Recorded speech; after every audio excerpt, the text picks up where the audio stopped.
Hello. I was standing in the kitchen that morning, wincing as I forced down a mouthful of bitter coffee. I'd burned the damn thing, let my thoughts wander too much while it was brewing. Happens when your head's not where it should be. I'm 45, and my face has taken a beating from years working under the sun, calling the shots on job sites. My dark hair's got some gray creeping in at the sides, but my eyes? Still sharp, still trained, a little leftover from the army days. Helps keep people in line, even when they're not wearing uniforms. I reached for the newspaper, trying to savor the peace before another long shift on site. My kitchen was simple, not fancy, but clean, efficient, and organized. Everything had its place, just like on a job. Being a foreman didn't make me rich, but it paid the bills and kept my wife Lisa and our daughter Mia taken care of. That was enough for me. Then my phone rang, shrill and sudden. Unknown number. I froze, hand hovering over my mug. Mr. Walker? The voice on the other end was clinical, detached. This is Memorial Hospital. Your daughter, Mia, has been brought into our emergency department. My grip on the phone tightened. What happened? I'm sorry, sir. We can't discuss details over the phone. But you should come right away. I'm on my way. My voice was steady, but my heart kicked into overdrive. I threw on my jacket, left my half-eaten breakfast behind, and my boots slammed across the floor as I tore out of the house. My old truck roared to life, and I took off down the road, focused and fast. The hospital hit me with its usual harsh lighting as I made my way through the emergency room. A nurse pointed me to a curtained-off area. Instincts from my service years kicked in, assess, react. I stepped in and saw her. Mia was lying on the bed, bruises all over her face. One eye swollen shut. Tears streaking down her cheeks. Her hands trembled as she gripped the edge of the blanket. "Dad," she said, voice barely hanging on. I sat beside her and took her hand. My voice softened, even though my insides were boiling. "I'm here, sweetheart. Just tell me what happened." She sobbed through it. "I came home early from Julie's. I heard something upstairs. In your room." She squeezed her eyes shut. "Mom was there, with Uncle Dave." Those words hit me like a sledgehammer. Lisa. My wife of over 2 decades. And her own damn brother. Dave, slick, smug, always playing some angle. I screamed, Mia cried. Then 2 guys came out of nowhere, Dave's bodyguards, I guess. They grabbed me, threw me down the stairs. She was shaking now. "They're still there, Dad. Drinking your whiskey. Laughing." I stood up slow. No rush in my steps. Everything controlled. "Did a doctor see you yet?" "They're waiting on X-rays." "Good." I kissed her forehead. "I'll be back soon." "Dad," she grabbed my wrist, "don't do anything crazy." I gave her a tight smile. "Cold. Nothing crazy. Just what needs to be done." I found the nurse's station and walked over. "Calm as you like. My daughter, Mia Walker, I need her medical file." The nurse clicked away on the keyboard. "She's got contusions, maybe a concussion. They're doing X-rays now for possible rib and wrist fractures. Doctor gave her something for the pain." "I want everything in writing," I cut in. "Photos, reports, the whole package." "That's not really." "Make it happen," I said, my voice dropping an octave. "Those bastards are going to pay for what they did."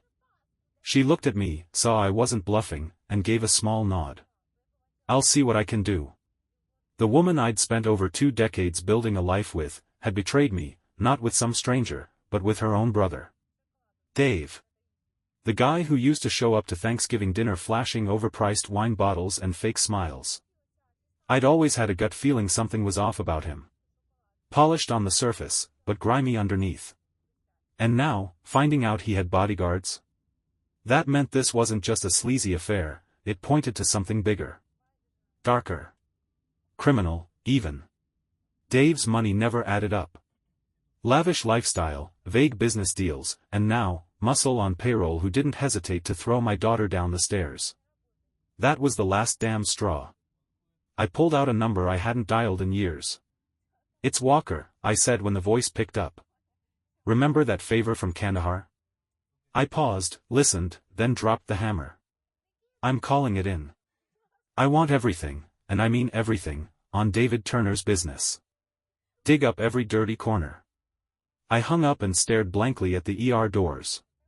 23 years. Birthdays. Anniversaries. Quiet dinners. Family vacations. All of it, just a cover for a lie. The betrayal stung, sure, but what truly pushed me past the line wasn't Lisa's affair. It was what they did to Mia. My daughter. My baby girl. They didn't just betray me. They crossed a line that no man, no father, could ever let go. I walked back to Mia's bedside. She was asleep now, restless from the pain meds, her face still marked by bruises. I stood there watching her, remembering the first time I held her in the hospital all those years ago. I made a promise then that I'd always protect her. Today, I'd failed. But not again. A doctor approached, clipboard in hand. "Mr. Walker, we need to discuss your daughter's injuries." "In a minute," I said, eyes still locked on Mia's face. I had one more call to make. I stepped away and dialed again. "Detective Ramirez," came the voice. "This is Tom Walker. We need to talk. It's about David Turner and the people he's tied to." A pause. "No, not at the station. Somewhere quiet. This goes deeper than you think." I ended the call and returned to Mia. The doctor waited patiently. "Tell me everything," I said, voice like ice. "Every detail. I need to know what they did to her." As he went over her injuries, fractured ribs, possible concussion, deep contusions, the anger in me didn't explode, it hardened. Solidified. It wasn't rage anymore. It was resolve. Lisa. Dave. Those hired goons. They thought they were untouchable. Thought they could brutalize my daughter and drink my whiskey like nothing happened. They had no idea who they were dealing with. But they'd find out. I sat next to Mia and let my mind go to work. First step, protect her. Second, gather intel. And after that, then they'd see just how big a mistake they'd made. Hurting Mia. Lying to me. Thinking they'd get away clean. They'd learn the hard way that crossing Thomas Walker was the worst decision of their lives. I eased the truck slowly down my block, eyes scanning for anything that didn't belong. Sure enough, 2 blacked-out SUVs were parked in my driveway. Tinted windows, slick paint jobs. Looked like muscle trying to play it cool in a blue-collar neighborhood. Rookies. I parked a street over and came in on foot, instincts from the military kicking in like muscle memory. I spotted the front door hanging open, music blaring from inside. I slipped in through the side entrance, moving quiet and sharp, like a shadow in my own home. Cigarette smoke hit me in the face, my house, where smoking was never allowed. And then I heard voices over the bass-heavy music. Laughing. Dave's voice first, loud, cocky, you should have seen his face at Christmas. I even brought the wine. Poor bastard didn't have a clue. Then Lisa's voice, tipsy and slurred. He's so predictable. Coffee at 6, news at 6:15. My fists clenched. 23 years, all turned into some punchline for a man who shared her blood. I stepped into the living room doorway. And what I saw burned itself into my brain. Lisa on the couch, drink in hand, blouse halfway undone. Dave with his arms slung around her like he owned the place. 2 goons in suits trying to look intimidating, beer bottles in hand. "Get out," I said. My voice cut through the music like a blade. One of the goons stepped forward, puffing up like he was about to say something tough. "Listen, buddy." But he didn't finish. I moved. Fast. Combat instinct took over. My fist shot forward and crushed his throat, the guy's hands flew up as he staggered, gasping for air. I didn't stop. My knee slammed into his gut, folding him like a cheap chair. He dropped to the ground, wheezing and twitching. The second bodyguard reached for something under his jacket. A weapon, probably. I grabbed his arm, twisted hard until I heard the bones snap like dry sticks. He screamed, didn't matter. I slammed his head into the wall. Once. Twice. He dropped like a sack of rocks. 15 seconds. 2 down. Dave started backing away, dragging Lisa with him like a shield. Tom, come on, let's be reasonable. Reasonable? I growled, stepping forward. Like your men were reasonable with my daughter? She shouldn't have been there. Lisa blurted, like that somehow made it better. My hand moved before I thought. A backhand across her face, sharp and sudden. The sound cracked through the room like a whip.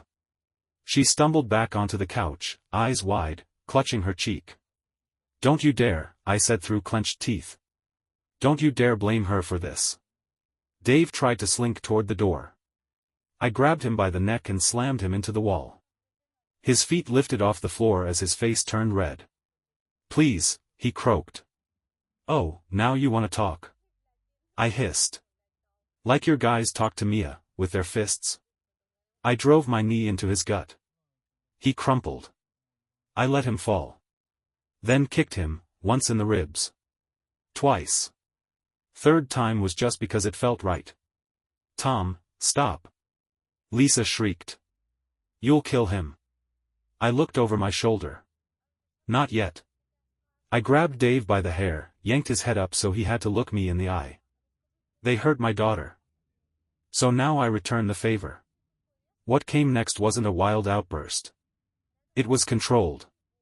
Precise. I knew how much pain a body could take without going unconscious, and I made sure Dave felt every second of it. No mercy. No hesitation. When I was done, he was curled up on the carpet, the same one I installed last summer. His face was a mess of blood, snot, and broken pride. He sobbed like a child. I turned to Lisa. She was pressed into the corner of the couch, shaking. Tommy, please, she whispered. Don't call me that. I didn't even recognize her voice anymore. She wasn't my wife, just another stranger who'd lied to my face. Get your things. Get out. If you're still here in 10 minutes, you'll wish you weren't. She struggled to her feet, still holding her face. Where am I supposed to go? Ask your brother, I said, voice like stone. Once he can speak again. I turned to the guards, one still unconscious, the other limping and holding his neck. Pick him up and get the hell out. If I ever see you around here again, you won't walk away. The one who could stand helped the other, and together they dragged Dave out. He groaned with each step. Lisa followed, stumbling behind them with her mascara running down her cheeks. She glanced back once. I was already walking away. Inside, I took a long look at the wreckage. Broken glass. Bloodstains. Cigarette burns on the table. My home, the place I built with my own 2 hands, soiled by their trash. My phone buzzed. Text from Mac, found something. Meet me tonight. I nodded to myself. They thought this was over. That I'd burned out all my fury and called it even. They were wrong. This wasn't revenge anymore. This was justice. For Mia. For the years they laughed behind my back. For every Christmas dinner Dave sat at my table, plotting his next move. I walked into the bedroom, our bedroom. The one she'd defiled. The bed still held their mess. I stripped the sheets off slow and quiet, carried them to the backyard, and lit a match. I stood there, watching the flames chew through the fabric, until all that was left was ash. Then I made my calls. To the bank. To the lawyer. To Ramirez. Lisa thought she had me figured out. Thought I was safe. Predictable. Boring. She had no idea. None of them did. Mia picked this house. Made it a home. Built a life in it with us. And I'd worked my way from grunt to foreman, long days, busted knuckles, sweat in my boots. I took pride in that. In honest work. Lisa had always acted like she was content. Or so I thought. Now? I couldn't help but wonder how long she'd been faking it. How many years had she looked at my dirty hands and worn-down boots with disgust? How long had she and Dave been cooking this up, whispering behind my back, smirking at the loyal husband too blind to see the truth? Just thinking of Dave made my fists tighten. The so-called golden boy of the family. Flashy suits, slick charm, always walking like the world owed him applause. I'd never trusted him. Saw the predator behind the polished smile. But for Lisa's sake, I'd let him in. Let him sit at my table. Share my food. Make his snide little remarks like I was too stupid to notice. That changed now. My phone buzzed. Ramirez. Walker, I answered. Got something on your brother-in-law, he said right away. You're not gonna like it. Try me. Those guys at your house, not just bodyguards. They're enforcers. Dave's running a protection racket. Shaking down businesses. He's got police in his pocket. Judges, too. I felt the click in my chest, that cold slot where things start falling into place. Explains the muscle, I said. There's more, Ramirez went on. Your wife's been pulling out serious cash. Transferring it into offshore accounts. How long? 6 months. Maybe longer. I said nothing, just listened. They've got divorce paperwork ready. They were planning to clean you out, take everything. Leave you holding the debt. I let out a dry, bitter laugh. Appreciate the heads up, detective. Don't do anything stupid, Walker, Ramirez warned, voice tightening. Rick's connected. He's dangerous. So am I said, and hung up. I moved through the house with a purpose now. In the bedroom, I pushed past Lisa's dresses to the far end of the closet. There, behind a fake panel, was the safe. My own little vault. One secret she never got her hands on. Inside were the pieces of a life she never really knew, discharge papers, medals, a black notebook with names that mattered. Men who owed me. Men who handled things, quietly. The construction site was empty when I pulled in. Just one truck parked deep in the shadows, Max. I scanned the area before I got out. Old habits. Never fully died. Max stood near a stack of steel beams, the kind of silhouette you don't mistake. Civilian life hadn't softened him. He still walked like a soldier, alert, tight, ready. You look like hell, he said. You should see the other guy. He gave a nod toward his truck. Got something you need to see. Inside the cab, he opened a laptop, the glow lighting his weathered face. Been digging. Dave's deeper into the gutter than we thought, real estate scams, protection rackets, laundering. But this is the kicker. He turned the screen toward me. Her name's all over it. Bank records. Fake companies. Property deals. Lisa's not just sleeping with him. She's his partner. I stared at the screen.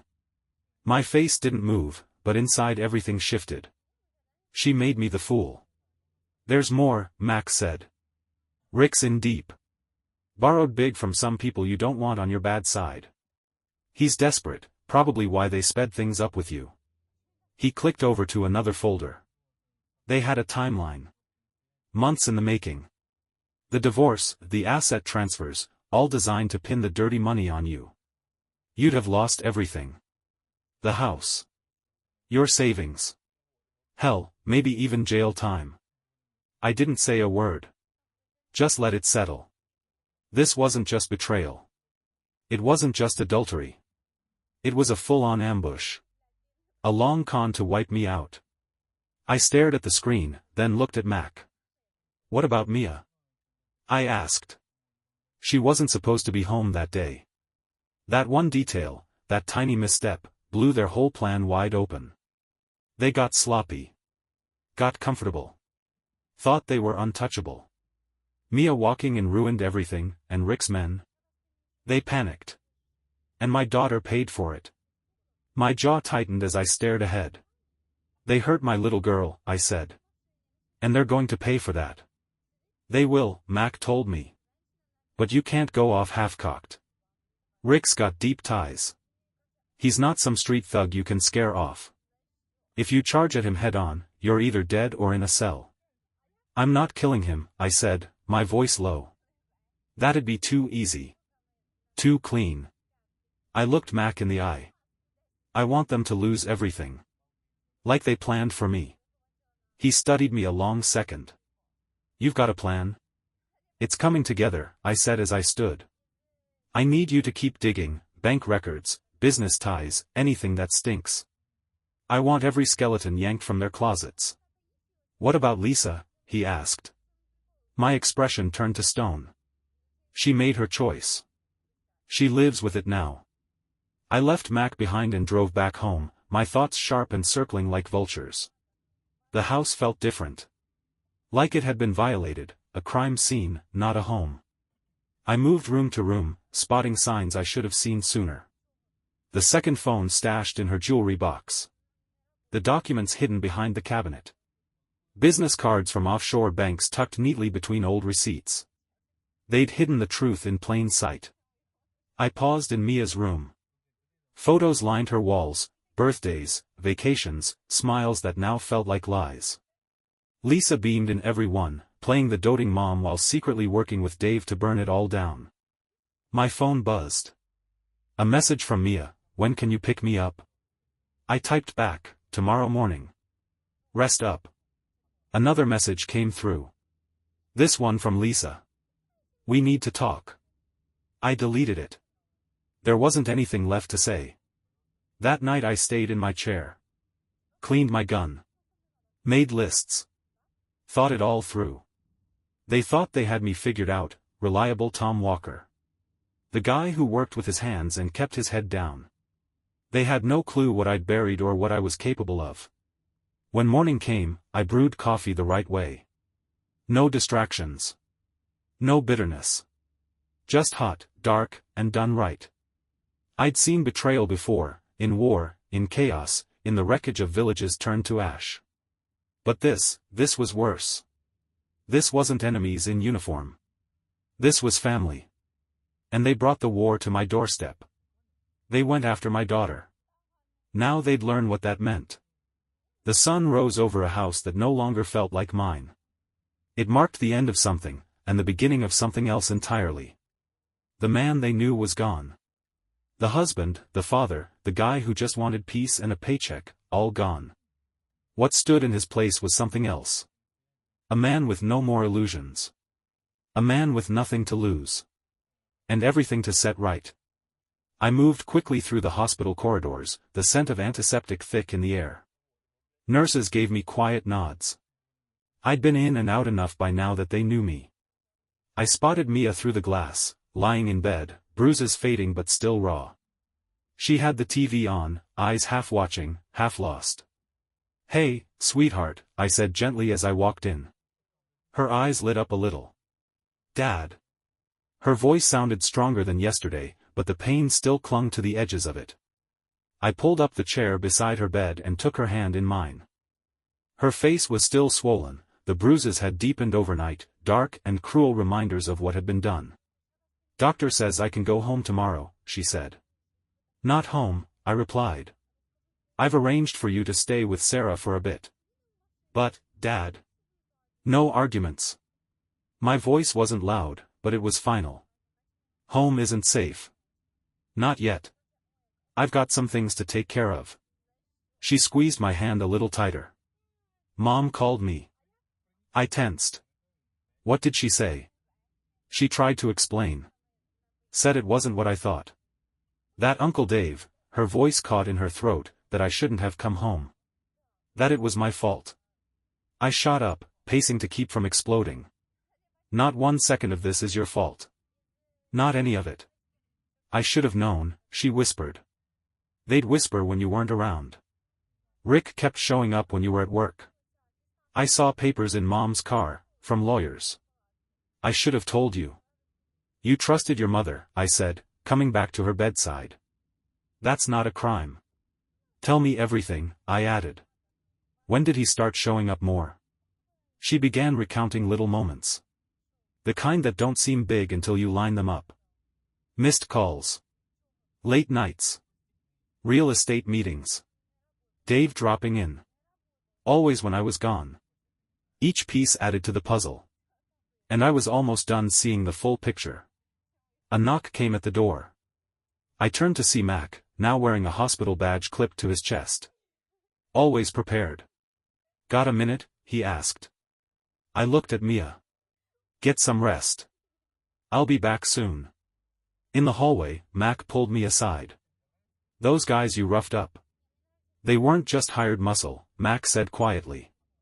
"I did some digging." We stood in the hospital garage, concrete echoing underfoot, Mac keeping his voice low despite the late hour. "One of them used to do security for a downtown casino," Ma owned. "The others got a rap sheet longer than a hardware receipt. Assault. Extortion. Attempted murder." I took that in, jaw tight. "Rick's deeper than I thought." Mac looked around before continuing. "I've been asking questions about him. He's protected. Somebody up high, cops, judges. Someone's keeping him clean." "You find names?" "Working on it," Mac said. "But you need to be careful. These guys? They're not punks. They know what they're doing." My phone buzzed. Ramirez, asking for a sit-down. "Keep going," I told Mac. "I need every piece you can find." Back upstairs, I slipped into Mia's room. She was sleeping, the meds knocking her out more often now, which was probably for the best. No need for her to see what was coming. A nurse came in, carrying a fresh tray of bandages. "Mr. Walker," she said softly. "We need to document her injuries again. For the police." I stayed silent as they went to work. Flash after flash, bruises, cuts, scrapes, captured in high def. Each image another piece of evidence. Proof. "She's going to be interviewed tomorrow," the nurse added. The detective handling her case made the request. "No," I said flatly. "She's not talking to them. Sir, in cases of domestic violence." "This isn't domestic violence," I cut her off. "This is something else entirely. And I'll handle it." She nodded slowly and left without another word. I stayed by Mia's side until night settled. The hospital quieted, the lights dimmed. My phone lit up again, a flood of texts from Lisa. Apologies. Explanations. Even threats. I deleted every single one. The woman I married was gone. In her place was a stranger. A traitor. She hadn't just betrayed me, she stood by and watched as her daughter was attacked. I reached into my wallet and pulled out the old military ID I still carried. 20 years ago, I was a soldier. A man trained to deal with threats, not just talk them away. I buried that version of myself when I came home. Built something quieter, steadier. But now? Now, I felt that part of me waking up again. Rick. Lisa. They're thugs. They'd brought the war to me. Hurt my kid. Tried to rip everything I'd built apart. And they were about to learn something the hard way. Thomas Walker hadn't forgotten how to fight. The station was buzzing when I walked in. Fluorescent lights, tired faces, the scent of burnt coffee and cheap paper. Detective Isabella Ramirez, Izzy, waved me over. Sharp-eyed and sharp-tongued, she didn't waste time. "You look like hell," she said. "It's been a rough couple of days." She opened a thick manila folder and laid out a series of photos on the desk. "Your wife's been busy." The images showed Lisa in meetings with different men, all dressed like they belonged on magazine covers. One face stood out. "That's Julian Torres," Izzy said. "Smooth talker. Real estate fraud. Laundering. He's been on our radar for years, but nothing sticks." Lisa met with him 6 times in the last month alone, she said. Torres helps people hide assets. Shell companies. Offshores. He's good. Too good. She pulled out documents. 3 weeks ago, she emptied your accounts. Transferred everything to one we can't trace. But the signatures? Yours. All of them. I didn't sign anything. Maybe not. But whoever did knew how to fake it. Izzy handed over more files. Rick's businesses. Fronts. Laundering money, maybe more. And the 2 guys who attacked Mia? They work for the Castellano family. The name hit me like a body blow. That crew controlled most of the city's organized crime. You need to walk away, she said. These aren't people you mess with. They already tried to destroy me, I said. They hurt my daughter. You think I'm backing down?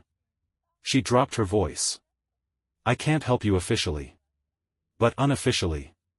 She slid a USB drive across the desk. That's everything we've got, Torres, Rick, the whole mess.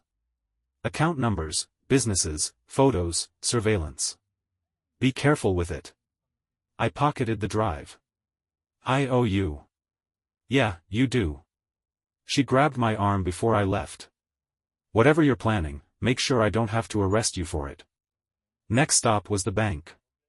The manager gave me a look I'd seen before, the kind you save for widows and people who just lost their homes in a fire. I'm sorry, Mr. Walker, she said, eyes on the screen.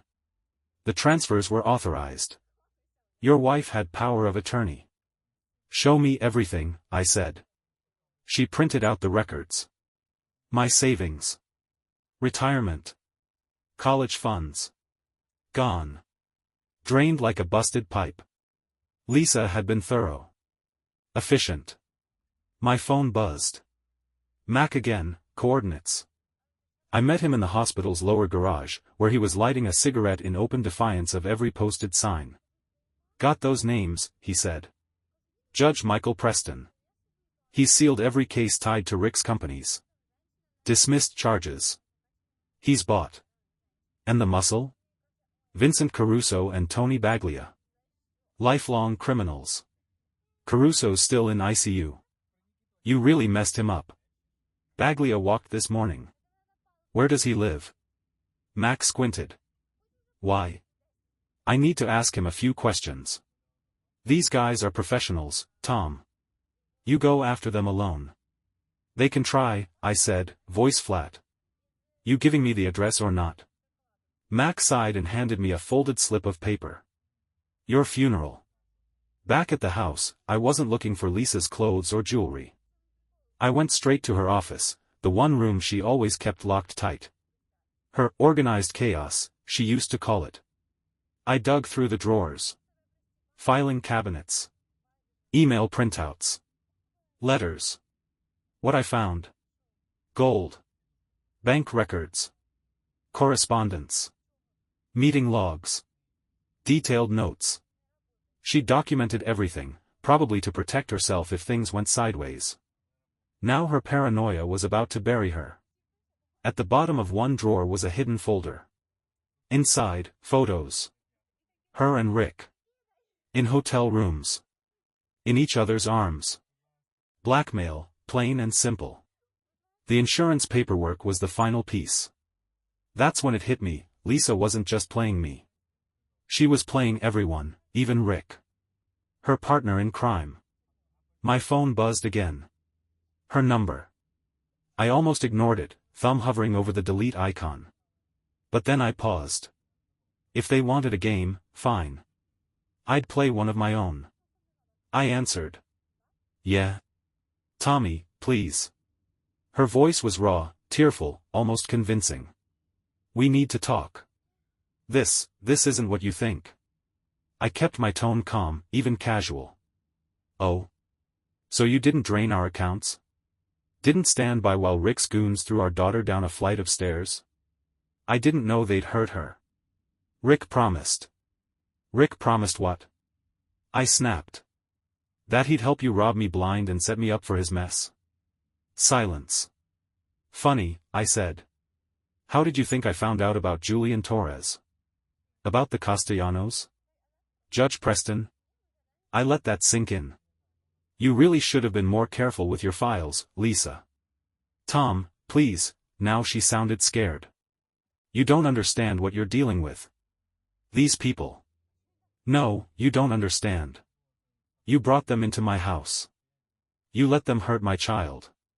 Now, you get to sit back and watch while I tear every inch of their world apart. They'll kill you. Better men have tried, I said, then ended the call. Back at the house, I booted up the laptop and slid in the USB drive Izzy gave me. The screen filled with data, hours of footage, financial trails, internal reports. It was all here. Everything I needed to pull their world apart, piece by piece. One folder caught my eye: Torres victims. Families. Small business owners. Every last one of them wrecked by the same scam. People with nothing left but anger. All they needed now was a direction. As the sun dipped behind the house, I cleaned my gun, a ritual as old as my memories. It helped me think. They'd all underestimated me. Rick. Lisa. Their lawyer friends. They're thugs. They saw a quiet construction foreman. Predictable. Harmless. They forgot who I used to be. What I used to do. What I still knew how to do. I smiled in the dark. Time to remind them. The bar was almost empty when I walked in. Mac sat in a back booth, a half-empty whiskey in front of him, files spread out across the table. 2 decades in hospital administration hadn't dulled his soldier instincts. He sat straight. Alert. Those the hospital reports? I asked as I slid into the seat across from him. He nodded and pushed them over. Caruso, broken ribs, crushed larynx, probably permanent knee damage. Baglia's jaws shattered, shoulder popped out, and a concussion on top of it. They'll live? They'll wish they hadn't, Mac muttered. Then he looked at me. You starting a war here, Tom? They started it, I said. I'm just giving it a proper ending. He pulled out another folder. Background checks. Torres and Rick have been partners for a couple of years. Real slick operation. They find desperate folks, bait them with fake investments, and bleed them dry. I glanced through the documents. Lisa? She set up the companies. Did the legwork. Handled the money. How many victims? 20, that we know of. He slid me a list of names and addresses. What are you planning? He asked. I tucked the list into my jacket. Better if you don't know. These people, they're the real deal, Tom. Castellanos don't bluff. Neither do I said, voice like steel. Not anymore. My phone buzzed. Another message from Izzy. She wanted to meet. We met in the police station's parking lot. She leaned against her car, file folder in hand. Got something you need to see, she said, passing it over. I flipped through the papers. Bank statements, offshore accounts. Judge Preston's been getting some very generous deposits, she said. Way beyond anything he could explain on a public salary. This how they bought him? Part of it, she said. The rest, well, he's got a taste for young girls and powder. Rick supplies both. I closed the file slowly. Useful. Izzy grabbed my arm. Don't be stupid. These people have power. Money. Protection. Yeah, I said with a cold smile. But they've never dealt with me. Back home, I spread everything across the dining room table, the battlefield where I'd planned their downfall. Surveillance photos. Wire transfers. Witness testimony. Every thread of Rick's operation laid bare. And it went far deeper than real estate scams. Drugs. Prostitution. Laundering. And behind it all? Judges. Cops. Lawyers, all paid off and pretending not to see. Lisa had known. Of course she had. And she'd still chosen them over me. Over Mia. My phone lit up again, unknown number. Back off while you can. Last warning. I saved it. Their fear told me I was getting close. I made more notes. Mapped their entire structure. Rick's empire depended on silence. Fear. The illusion of respectability. But when the curtain drops, and the truth comes out, the whole thing falls apart. Judge Preston was the key. Take him down, and the protection racket collapses. But I needed something else. I pulled out the list Mac gave me. Names of people Rick and Torres had ruined. Men and women who'd lost everything, businesses, homes, futures. People with nothing left to lose. It was time to give them what they never saw coming. Not revenge, something better. Justice. My laptop hummed as I pulled up templates. Business letters. Official-looking corporate docs. Within an hour, I'd crafted personalized invitations to a private investment recovery meeting. The kind of thing desperate people couldn't ignore. Inside each envelope, anonymous tips pointing to where their stolen money had really gone. It wasn't just bait, it was a spark. A quiet push toward a reckoning. Next, I sifted through the footage Izzy had handed me, the kind that spoke louder than any confession ever could. There was Judge Preston, stumbling out of a known brothel. Then, shaking hands with men we both knew were drug dealers. And finally, caught in crystal-clear detail, stuffing envelopes of cash handed to him by Rick's goons. 3 copies. Burned to separate flash drives. 1 for the press. 1 for the Bar Association. And 1, for the judge himself. Let him sweat. My phone lit up. Mia. Dad, when can I come home? Not yet, baby. Soon. I kept my voice soft. How you feeling? Better. Sarah's parents have been really kind. She paused. Mom keeps calling. Don't answer. I wasn't going to. Her voice changed, harder now. I saw what they did to you. What they tried to take from us. None of that matters, I told her. You matter. Just stay safe, okay? I can't lose you too. You won't. Her voice cracked just a little. I love you. I love you more. Now get some rest. After the call, I stared at the mess on the table, files, notes, flash drives, maps. Everything was in place. Judge Preston. Torres. The Castellano crime web. Lisa. All of them connected. All of them exposed. I wasn't just pulling strings anymore. I was getting ready to cut the whole system down. Another call. Lisa again. This time, I picked up. Last chance, I said before she could speak. Tell me where the money is. I can't, she whispered. They'll kill me. Then you better pray they get to you first. Click. I got back to work. The soldier in me recognized this for what it really was, not revenge, but war. Intelligence gathering. Recon. Strategic strikes. Lisa. Rick. Torres. The Castellanos. They thought they were sharks. They were about to find out what it's like to get dragged into deep water by something that bites back harder. I smiled in the dark. Let it storm. I sat in my truck across the street from Julian Torres' office building, binoculars in hand. Watching. Waiting. One by one, they showed up, the people he'd wrecked. 20 lives turned upside down by Torres and his silver tongue. A pension wiped out. A house stolen. A company bankrupted. But now they were here, each one carrying folders, evidence, fire in their eyes. I'd contacted them all. Given them truth. Proof. A second chance. My phone buzzed. Izzy. Judge Preston just signed the warrants.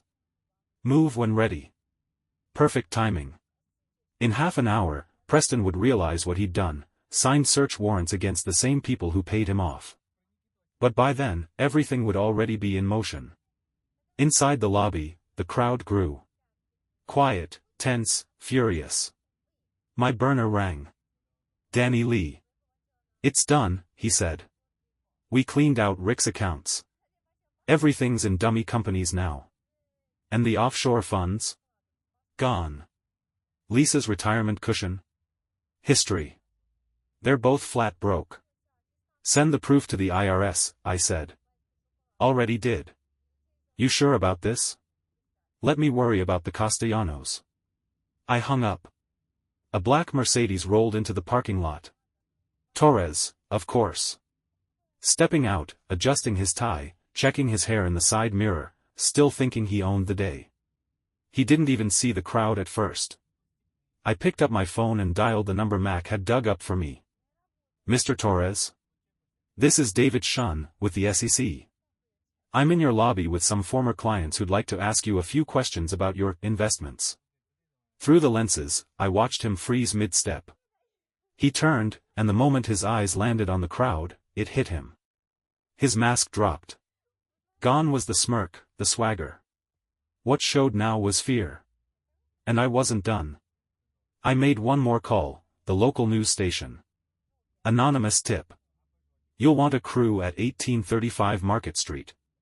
There's a mob of fraud victims ready to confront the man who ruined their lives. Julian Torres never saw it coming. As soon as he spotted the crowd, he turned, trying to retreat to his car. But it was too late. They'd already seen him. They surged forward, shouting, waving folders filled with receipts, contracts, court documents, years of their lives gutted by his greed. One woman screamed about her stolen retirement. A man shouted about his foreclosed business. It was like watching a dam break, all that anger crashing down at once. Then the news van skidded into the lot, camera crew jumping out, catching every second live. My phone lit up. Rick. I let it go to voicemail. Then checked the message. You bastard. What did you do? The IRS is here, they're seizing everything. I swear to God, I'll kill you for this. Another call, Lisa. Her voice cracked, full of panic and pain. Tom, please. They're saying it was all fraud. Rick was laundering money. They're freezing everything. I need help. Delete. No response. No sympathy. I raised the binoculars. Torres was panicking now, trying to shove through the angry crowd. His designer suit was wrinkled, stained, torn at the collar. He looked like a rat trapped in a cage. The cameras didn't miss a beat, zooming in as victims told their stories, tears streaming, fists clenched. Police sirens cut through the noise. Unmarked cars rolled in, lights flashing. Izzy stepped out of one of them, warrant in hand. She'd timed it perfectly, Torres caught on camera, surrounded by the people he'd ruined, as federal agents closed in. My burner buzzed. Danny. File sent to the SEC, Torres is fully exposed. Rick's fingerprints are all over it. Neither of them is walking away from this. Perfect. I started the engine and pulled away. 1 down. 2 to go. Next stop, the construction site. Half-built, quiet. I'd set the meeting with Baglia here, the same bodyguard who helped toss Mia down a staircase like she was nothing. He thought I was here to negotiate. Settle things. Fool. I parked around the back, checked the audio recorder in my jacket. Everything he said would be captured, clean and legal. Black and white proof. Baglia showed right on time. Came alone. Just like I told him. He still looked rough, bruises yellowing, jaw stiff. Make this fast, he growled. I'm not supposed to be here. I stepped out from the shadows. Tell me about Rick. Everything. The laundering. The rackets. I want it all. You're insane, he said. I'm not telling you Jack. I held up my phone, tapped play. The recording of Caruso's hospital bed filled the air, weak, slurred, but unmistakable. Names. Drugs. Routes. Payments. Baglia's face went white. How did you? Your partner talks in his sleep, I said coldly. And hospital walls are thinner than you'd think. My voice dropped an octave. Now start talking. Or this recording goes to the feds. And the Castellanos. He cracked. For an hour, he spilled it all. Rick's entire setup. The dirty cops. The accountants. The payoffs. The threats. The whole twisted web. When he finished, I handed him an envelope. Cash. A plane ticket to Miami. A second chance. Disappear. Or the tape goes public. He grabbed the envelope with both hands, still trembling, and didn't look back. I uploaded the recording to multiple secure drives. Insurance. Just in case I didn't make it to the finish line. Then my phone buzzed again. Mac. Got new coordinates. Time to move. Rick was unraveling now. His accounts, drained. His allies, flipping. His empire, collapsing. Lisa's stash? Gone. Both of them were out of money, out of options, and about to be out of time. They were running scared. Making mistakes. And now? Now came the part I'd been waiting for. Watching them burn. The warehouse district was dead quiet at this hour. Just the hum of far-off freight trains and the wind cutting between rusted-out buildings. I parked behind an old loading dock and checked my gear. Glock, loaded. Backup piece on the ankle. Not that I planned to use either, but I wasn't coming in blind. Phone buzzed. Danny, Rick tried to access the accounts. All empty. He's losing it. Mac, Castellano enforcers just showed up at his office. They're not smiling. Izzy, Preston's flipping. Full confession. Dates, names, he's giving us everything. I deleted the messages. Ahead, the warehouse loomed, Rick's fake electronics company. A front for laundering. No shipments, no staff, no customers. Just a shell. Thanks to Danny's handiwork, every security camera was already fried. I moved through the shadows, quiet and methodical. My heart was steady. Counted the steps. Right on time, a black SUV rolled up. Rick stepped out, gripping a briefcase like it held his last shred of hope. His suit was rumpled, face pale, hair slicked back with sweat. 2 Castellano enforcers flanked him, all muscles and murder in $1,000 coats. This is the money, Rick stammered, holding out the briefcase. We'll pick up the warehouse confrontation in part 10. We're at the boiling point now. Let me know when you're ready to continue. Rick's voice cracked, desperation dripping from every word.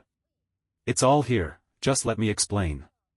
The taller enforcer took the briefcase, popped the latches, and looked inside. It's empty. What? No, that's not possible. Rick spun around, eyes wild. It was right here, I had it, someone must have. You lost 10 million of the family's money, the second enforcer growled. Mr. Castellano wants answers.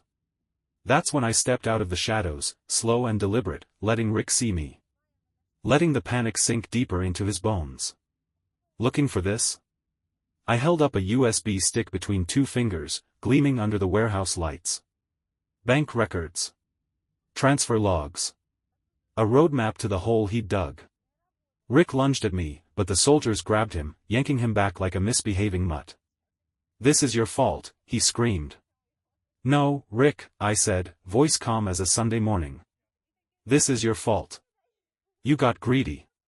Got sloppy. You don't get it, it was just business. Then let's make it business. I turned to the enforcers. Check his offshore accounts. The ones he thought were invisible. He's been skimming for years. Playing both sides. The taller enforcer's phone buzzed. He checked it, then gave a slow, grim nod to his partner. It's true. We found the accounts. Rick's face went pale. Ghost white. No, wait, I can explain. The boss doesn't want explanations, the enforcer said, his hand drifting to his sidearm. He wants his money. I can get it back. I just need more time. Time's up, I said flatly. The feds are closing in. The judge is singing. Everyone's pointing fingers, and you? You're the common denominator. Rick turned to his last hope, his captors. I've got dirt.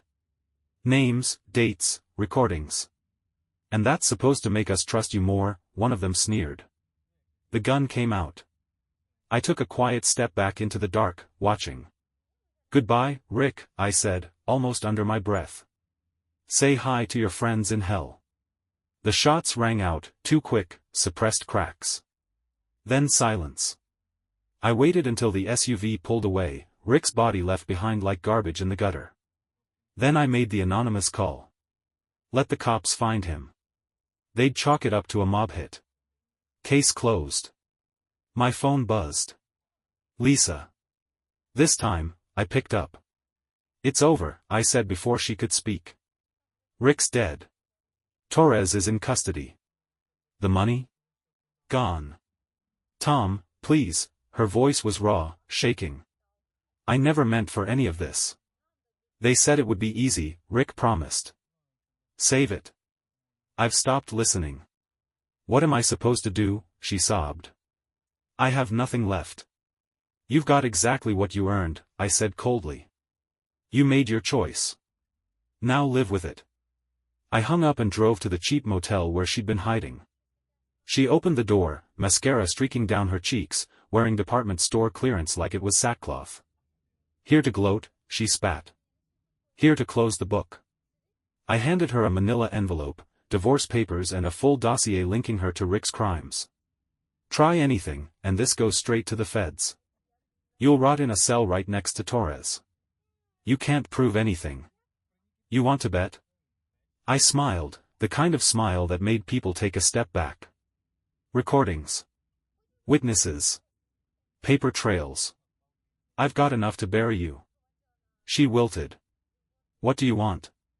Sign. Disappear. Never contact me or Mia again. And if I don't? Then I destroy you completely. She signed. I left her sobbing in that room, her designer dreams burned to ash. My phone buzzed. Izzy.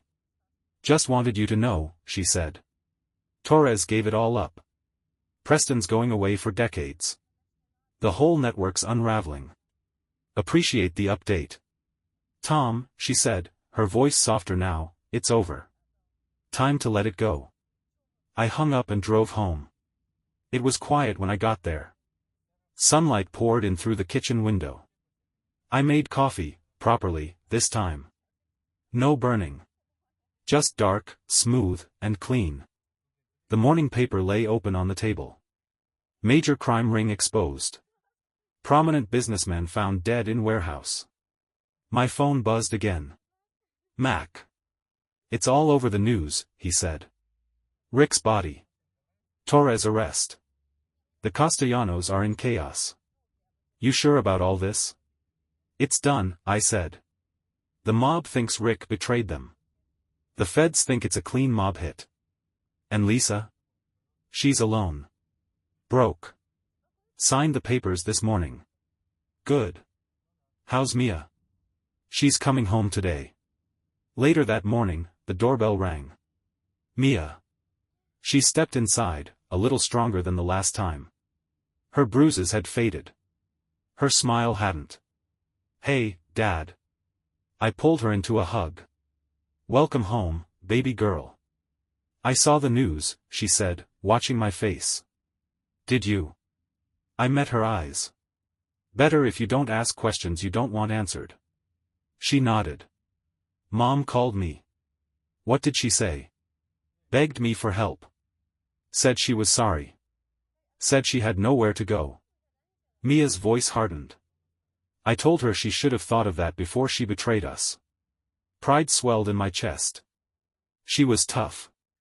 She was mine. The phone buzzed again. Izzy. Just wanted you to know, she said. It's over. Preston rolled. Everyone's going down. Thanks, detective. She hesitated. Let it go now, Tom. You did what you had to do. I ended the call and joined Mia in the kitchen. She was making eggs. Humming like nothing had happened. What now? She asked. Now? I said. We rebuild. Together. Later that night, alone in my study, I pulled out the final pieces of the plan. Offshore accounts. The millions I'd pulled back from Rick before everything collapsed, tucked away as insurance. The files on Lisa, the kind of files that could ruin someone if they ever decided to come back swinging. And the network of allies I'd reconnected with. Old soldiers. Quiet contacts. People who knew what to do when the rules stopped working. They'd brought a war to my home. And I'd ended it. Not with chaos. But with precision. They tried to destroy everything I had. Instead, I destroyed them. Bye-bye.